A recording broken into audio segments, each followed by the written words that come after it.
आज बाराबनी विधानसभा अंतर्गत चरणपुर हाटतला में जमीन अधिग्रहण का आखिरी दिन था एवं आज दो लोगों ने अपने घर खाली कर दिए और ईस्टर्न कोलफील्ड लिमिटेड के अधिकारियों के हाथों में सौंप दिया। उन्हें आश्वासन दिया गया कि उन्हें बहुत जल्द पैसा मिल जाएगा एवं पैसा उनके अकाउंट में चला जाएगा। घर हस्तांतरित होते ही उन्हें मशीन लगाकर तोड़ दिया गया। इस बारे में बाराबनी पंचायत समिति अध्यक्ष असित सिंह से बात करने पर उन्होंने इस बारे में जानकारी देते हुए अपने वक्तव्य रखे। वहीं ईसीएल के अधिकारी अपूर्व विश्वास ने भी इस विषय में अपनी बातों को रखा। পর্যন্ত কি হলো এবং আজকে এখানে কি হচ্ছে? আজকে যেটা স্টেট অফিসারের অফিস থেকে যেটা এভিকশন নোটিশ দেওয়া হয়েছিল সেটা আজকে ডেট ছিল, কিন্তু আজকে কেউ ডেটে অ্যাপিয়ার হয়নি। তো এরপরে আমাদের মঙ্গল বুধবার পর্যন্ত আর একটা সেকেন্ড নোটিশ আমাদের সার্ভ হয়ে যাবে।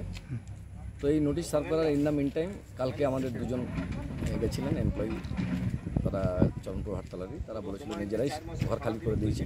তো সেটা আজকে তাদের ঘর খালি করেছে। তো আজকে তাদের সমস্ত আমাদের স্ট্রাকচার ভেঙে দেওয়া হচ্ছে, চলছে এখনও কাজ। তো এদের পয়সাটা আরটিজিএস এর থ্রু দিয়ে ওদের অ্যাকাউন্টে আমরা পাঠিয়ে দেবো। ওটা ওনাদেরকে একদম আমরা কি নামে ছিল স্যার দুজন? যারা আরাধন মাহালি, সুমিত্রা মাহালি। আর এটাও আমি ফার্দার আবার বলে দিই যে আমাদের এই সেকেন্ড নোটিশ থার্ড নোটিশ এসে গেলে তখন কিন্তু আমরা এই কম্পেনসেশনের টাকা কাউকে দিতে পারবো না। তো তার আগে যদি কেউ এখনও স্বেচ্ছায় ইন্টারেস্টেড থাকে তো আমরা এখনও দিই, কিন্তু আমাদের কোর্টের থ্রু দিয়ে যখন এই কোর্টে চলে যাবে তখন কিন্তু আমাদের হাতের বাইরে চলে যাবে, তখন কিন্তু আমরা পয়সা দিতে পারবো। স্যার আজকে এসছেন আপনি, তো এখানে তো অনেকে আপনাকে করেছে, কি বলছে তারা? অনেকে মনে হচ্ছে কথা শুনে যে অনেকে ইন্টারেস্টেড আছে। এবার যদি ইন্টারেস্টেড থাকে তারা অফিসে যোগাযোগ করুক, কোনো অসুবিধা নেই। আমাদের তরফ থেকে আমরা বারবার বলছি তো যে থার্ড নোটিশ পড়ে গেলে আমরা তখন কিন্তু কোর্টের থ্রু দিয়ে হবে, তখন স্টেট অ্যাডমিনিস্ট্রেশনের থ্রু দিয়ে যা হওয়ার খালি করার হবে, তখন কিন্তু এই কম্পেনসেশন কেউ পাবে না। আমি আবার জোর দিয়ে বলছি। সেই জন্যে তার আগে যদি কেউ ইন্টারেস্টেড থাকে, অনেক দু চারজন বললেন এখনই, তো ইন্টারেস্টেড আছে ওনাদেরকে বলেছি কাগজ নিয়ে আসতে। নিশ্চয়ই আমরা কোর্টে যাওয়ার আগে যদি কেউ করে স্বেচ্ছায় যদি ভাঙতে চাই, স্ট্রাকচার ভাঙতে চাই, আমরা তাদেরকে পেমেন্ট করে দেবো। ঘরটা কালকে তো এখন কি চেক ফেক পেয়েছেন হাতে? না, ওই সেল থেকে কালকে ফোন করেছিল, অ্যাকাউন্ট নাম্বার, প্যান কার্ড, আধার কার্ড দেওয়া আছে, বললো অ্যাকাউন্টের মাধ্যমে চলে যাবে।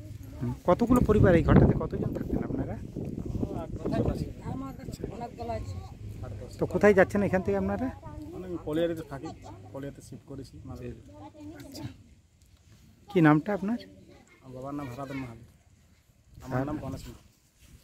এখানে কতদিন ধরে ছিলেন? এখানে দাদুদের আমল থেকে আছে। জায়গা কোথায় পাবো, কিভাবে পাবো? জায়গা তো কালকেও প্লটিং করে দেওয়া হয়েছে দু জায়গায়, এক শর্মাপাড়ায় প্রায় 14টা প্লট এবং 20টার কাছাকাছি প্লট করে দেওয়া হয়েছে কাশিডাঙ্গার কাছে। এবং আমরা বলেছি যে যারাই উঠবে তাদের জন্য প্লটিং করে দেওয়া হবে।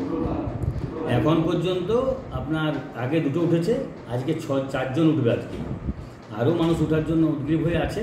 এবং এটা বলা হয়েছে যে এসিএল কর্তৃপক্ষ যতদিন 4-5 মাসের ওদিকে ভাড়াও আমাদের যে প্রাইভেট 3 মাসের 3-4 মাসের ভাড়াও ওরা দেবে। তো জায়গা বলুন এবং ঘর ভাড়া করে নিতে বলা হয়েছে। যখনই ভাঙবে তখনই চেকও দিয়ে দেওয়া হবে। এসিএলের ল্যান্ডের উপর বসবাস করছে, তা সত্ত্বেও আমাদের এমএলএ বিধান উপাধ্যায় সিএমডিকে বারবার রিকোয়েস্ট করার পর, এটা একটা নজিরবিহীন ঘটনা যে এসিএলের জায়গায় বসবাস করা সত্ত্বেও তাদেরকে কিন্তু ক্ষতিপূরণ দেওয়া হয়েছে। প্রায় গোটা হাটতলাতে 8 করোড়ের উপর টাকা দেওয়া হচ্ছে এবং তাদেরকে এসিএল আবার নোটিশ ফটিশও করছে। তো আমরা সবাইকে বলেছি যে আপনাদেরকে জায়গা বলুন, আপনার ভাড়া বলুন, সবই দেওয়া হবে আপনারা, কেননা পরবর্তী ক্ষেত্রে ওরা যদি কেসে চলে যায় ক্ষতিপূরণ পেতে একটু অসুবিধার সম্মুখীন হতে হবে।